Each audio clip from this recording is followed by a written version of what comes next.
Well, you're part of the Philly crime family, Yeah. and drugs is really your thing. Drugs and loan So, sharking, my main things. No, so did that start to expand once you're with Philly? no, I had that business before I went down to Philly. Nothing expanded when I went to Philly. I went to Philly, and I'll tell you, those guys were great guys. Joey took me in, and Georgie, and the crew down there, to get straightened out. I already had my thing in Boston. I was already a boss up there.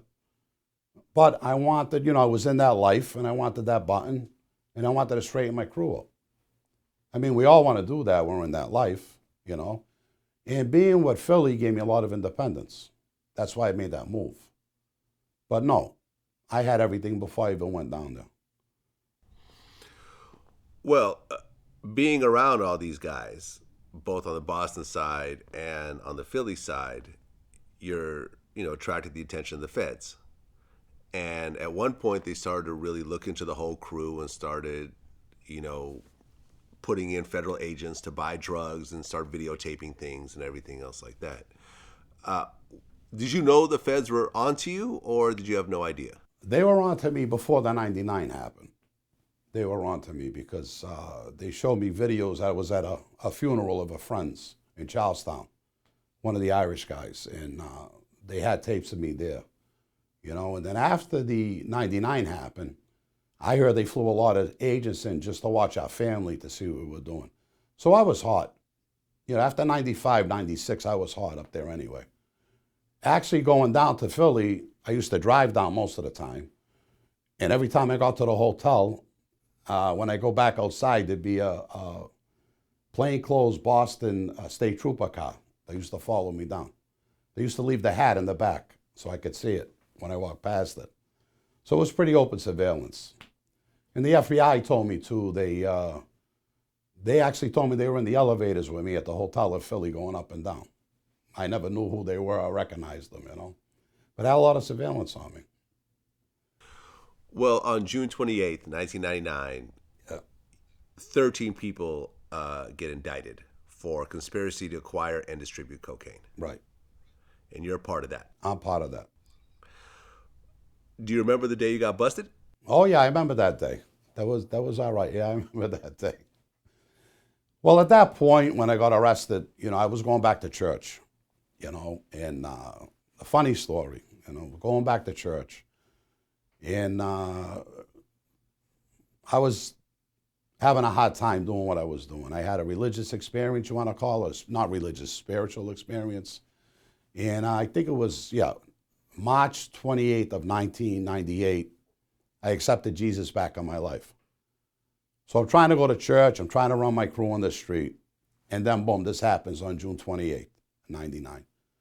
And they came to my house, nice, cuffed me up, put me in the car, and I said, well, this will be a vacation. Was kind of looking forward to it, to be honest with you. But while I was in there, I got some bad news, because at that pinch, I was only facing 10 to 12 years. And that's another part of the life, you're going to do sometime, so that really wasn't a bad pinch. But while I was in there, I found out that I was getting re-indicted on a murder one charge. And several guys had flipped on me, and they had me cold on it. And this came right from an AUSA that had retired from that office, was working in my lawyer's office. So it was first-hand information. And he said, Bobby, they get you cold. He said that you're not going to get out of here. I can get you this 10 to 12, but you're going to be getting life.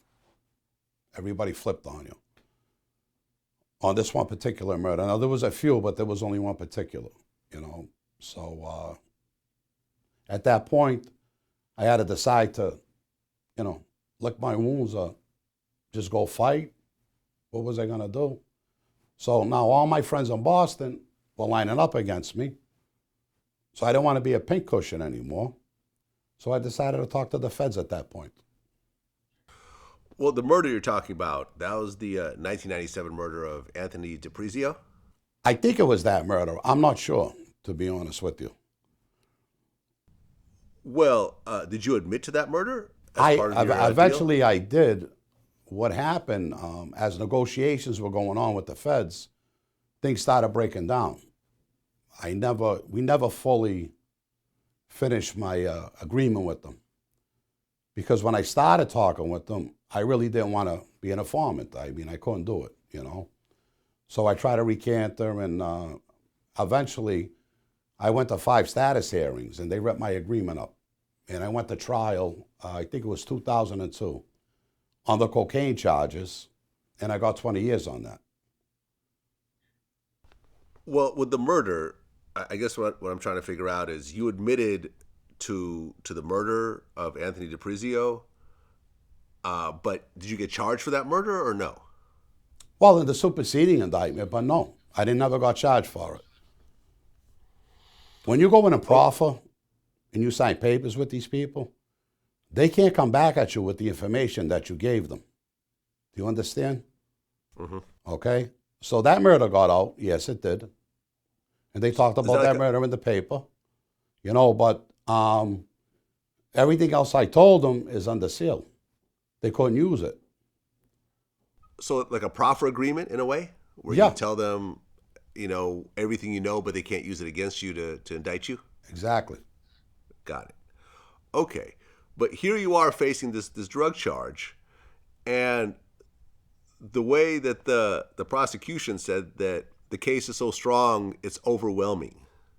Which case is this now?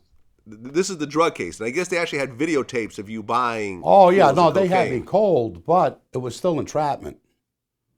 It was still, I went to trial twice on this. I lost twice, but I went to trial twice. I won an appeal. I went back in 2007. And both times we went in for entrapment. Now, if you read, when Joey went to trial, his jury found entrapment on him. But in Boston, they found me guilty before I even started the trial. You know, the jury I was in so many articles. They knew what I did, the popularity. You know, they didn't care how the government got me in Boston. They just wanted to wrap me up, you know.